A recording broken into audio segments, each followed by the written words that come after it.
They lose at 27-0. What are we doing? Dick.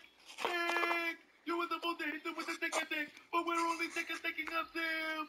Do something. Pittsburgh already in Buffalo territory. Mason Rudolph got George Pickens. They're inside the 15. Baker looking to make this a two-possession game, but he's not going to get that opportunity. He's taken down for the sack inside Tampa territory. Hey, you ever want to update on all things Children's Honest? I have info on new merch, info on exclusive content drops, maybe even joining sweepstakes so you can participate in giveaways. Make sure you subscribe to my brand new newsletter where I'm providing value 2 to 3 times per week. The link is in the description and also in the top 10 comments. After their prior red zone trip, this time Pittsburgh will make Buffalo pay. Deontay Johnson finds the end zone for the touchdown, and they cut their deficit down to 2 scores.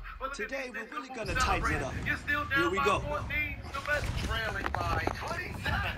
Drives the Cowboys down. Oh yeah, that's how champions train. Man, your next opponent is going to be no match for you. You're following directions perfectly. Great job. Nice strike. That'll keep him honest. Man, your next opponent is going to be no match for you.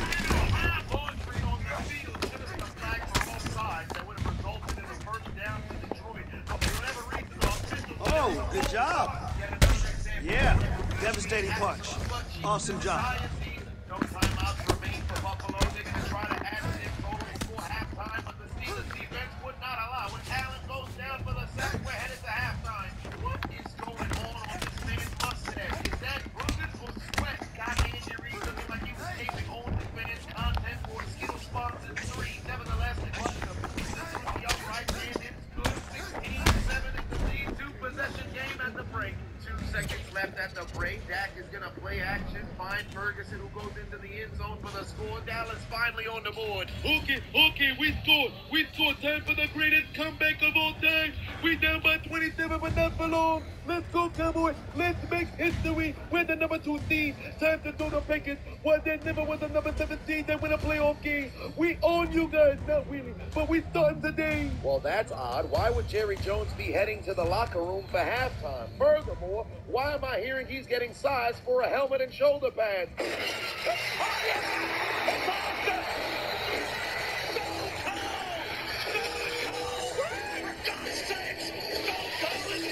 Into the second half we go. Pittsburgh bringing the pressure, trying to flip the momentum. They're able to sack Josh Allen. Then on the very next play, they would the other team in Pennsylvania because Jalen Hurts can't move the chains at all. He's taken down for a sack. Tua Tagovailoa on a 3rd and 5. Going to try to avoid the pressure. He's able to use his legs, but he's got 0 speed. He'd only pick up 1 yard before the Dolphins would have to punt. 3rd down for Stafford and the Rams. Can somebody score on their opening drive? Not me. All 4 opening drives of the second half would result in punts. Here come the Pittsburgh Steelers. Whack-a-mole, Mason Rudolph finds Deontay Johnson, who takes it inside Bills territory for a 1st down. Kansas City would follow suit as Patrick Mahomes looking towards his left. He's got his man. Gray takes it to the 50. Well, I'll be damned. Jerry Jones evidently didn't make it to the field. He must have not had enough Ben Gay. Dak Prescott takes another snap at quarterback for Dallas, but he failed to pick up the 1st down. But there's laundry on the field because of a face mask. Dallas gets bailed out. The Steelers still on the move. Whack-a-mole looking to make it a 1-score game. He's got George Pickens inside the 35. Ensuing drive for the Lions. 3rd and 6. Jared Goff got different ideas than to punt the football. Finds Amon-Ra St. Brown. Makes one man miss. Takes it inside Rams territory. Watch out, Baker. Security couldn't stop the Eagles from stepping into the kitchen. Kansas City still on the move following a penalty. Travis Kelce brings them inside Dolphin territory, and look at the lack of effort by the Dolphins. They didn't recognize he was never down. 1st down, Kansas City. Put the camera on Taylor. Hi, I'm Taylor Swift. All jokes aside, I know we were making fun all season, but for whatever reason, there's people who can't seem to understand why the populace has an issue with Taylor Swift. It's not actually Taylor Swift herself. It's the media coverage of Taylor Swift. You see, in Detroit, the Lions made plays, and when Eminem was in the house. They showed him once and moved on. But for whatever reason, since Taylor Swift started dating Travis Kelce, every game she attends, not only does the cameras constantly cut to her, the commentators can't keep her name out of their mouth. This is the same thing that happened when Tony Romo was dating Jessica Simpson back in the late 2000s. It got nothing to do with their actual relationship. It's the fact that the media makes it a big deal. Usually the networks would acknowledge the celebrities who are in the building and then move on to the game. But for whatever reason, if you're dating somebody, they gotta keep putting the camera on you if you're famous. But I must say this, for the people who actually have an issue with Taylor Swift claiming that she's ruining football for them, you ought to get off the internet. Hey, there's no way somebody attending a game bothers you that much. The issue is with the networks, not with us. Back to football. You only had 3 rounds of you're the main event. You got 5 rounds to put on the show. Takes the snap We and ended dump early. the football I'm ready off for the whatever. CD limb, picks up a word. first down inside the 30. Second and long for Detroit. It looks like they took a little Viagra because it's about to get longer as Jared Goff is taken down for the sack. Kansas City still on the move. That's from the Mahomes. Gonna take the snap and keep it himself. Ribbit. All right, so here he is, one of the more prolific takedown artists in the UFC at present. And when you get some praise from Daniel Cormier when it comes to your offensive takedown game, you know you're doing something right. And we talk about wrestlers and judo players and grapplers, but this guy just combines all of them. He is able to use foot sweeps from the grappling game. He is able to use throws from judo, and he's able to use wrestling from the wrestling game to take people down. He has an array of takedowns at his disposal, and he uses every single one of them. From the speed of the level change, to the timing, to the knowledge of where to go next. When the guy starts to defend, he's truly something special. I don't think he could take me down, but tonight he doesn't have to. So in this matchup, prevailing wisdom is he'll be able to get this fight to the finish. Helmet barely fit this man. Head doesn't frozen. Can't even strap up the chin strap. Somehow he doesn't have to leave the field. And for whatever reason, Miami's not even hot about it on their sideline. These dudes just want to go home. And download the underdog. He's on the field. He's got a Mario Hoover inside Texas territory. Why, well, his boxing has been on point throughout his UFC career, and gotta figure there's going to be plenty more where that came from here in this matchup. You know, this guy is such a great boxer, John, that if he decided to chase down the Olympic gold medal, you would think that he would have that opportunity. His ability to go out there and set traps, his footwork, his movement is next level. It is not something we have seen before. I would have expected to see this man in Beijing, Athens, somewhere trying to represent the country, but instead, he does his work inside the UFC's octagon, and he is special, and he is so fun for him. Heady praise from a 2-time United States Olympian Daniel Cormier. First order of business, though, tonight, winning this mixed martial arts contest. Despite the referee blunder, not throwing the whistle for the broken helmet, the Dolphins would hold the Chiefs to 3, and they take their lead. And now our tail of the tape for this bantamweight fight.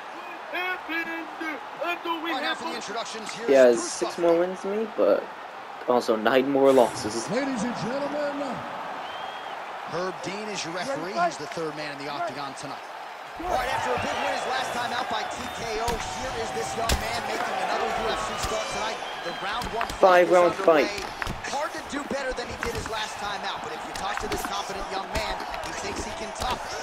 Remains to be seen. Certainly a stiffer challenge here. How is this a 5-round fight? We are underway. Oh, nice combination there. He is just killing him with volume tonight. Jab, right hand, body shot, kicks. What a masterful show of different techniques and ability to throw in combination. All right, first round is underway, and of course, one thing that jumped off the page on the tail of the tape, the obvious discrepancy in reach. How does that play into his strategy? That remains to be seen. We've seen fighters who have an edge in reach, but they haven't always gotten the better of the striking exchanges. Let's see if he can employ the jab and keep his opponent on the outside. Oh! Gets back to his feet. And how much more can he take? That one was going to end the fight. Man, not sure if there was a gentleman's agreement for no feeling out there, getting after it right out of the chute. No feeling out process. These guys are here to end this fight quickly.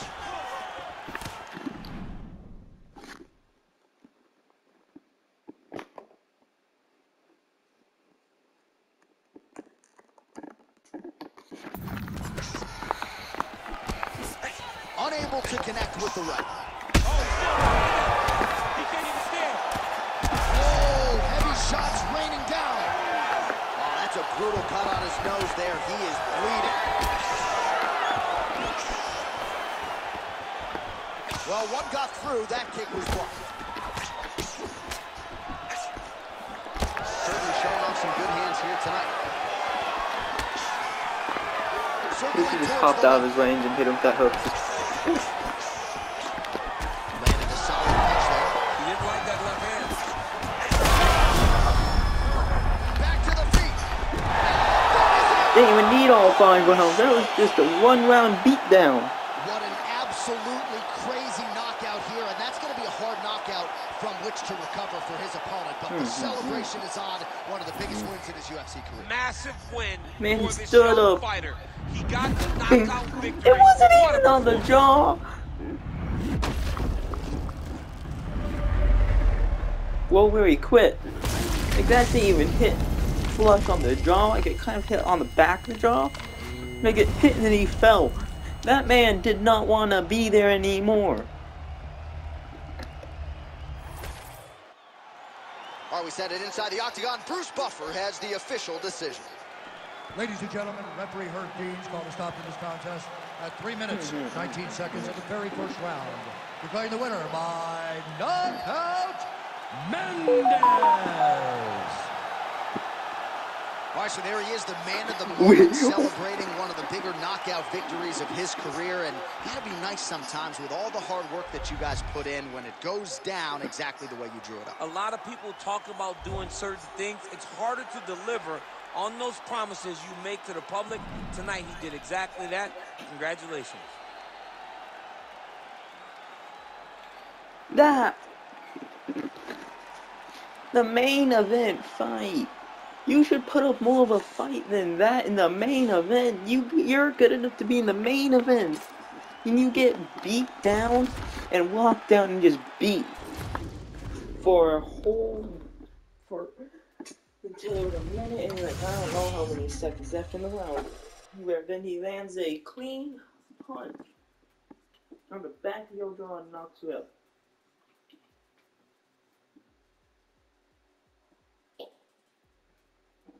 After that day, he should have went ahead and said, "Yeah, I'm done.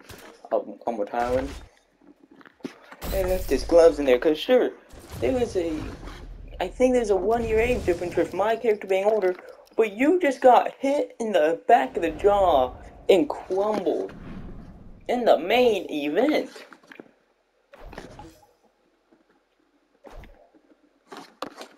You do not continue fighting after that. Corey Sandhagen, get the Sandhagen there.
Like, I don't even think I should upload that fight. Main event, we do the photo shoot and everything. I'm like, oh, nice photo shoot. That means I'm on the main card and this and that. And I knock him out that soon.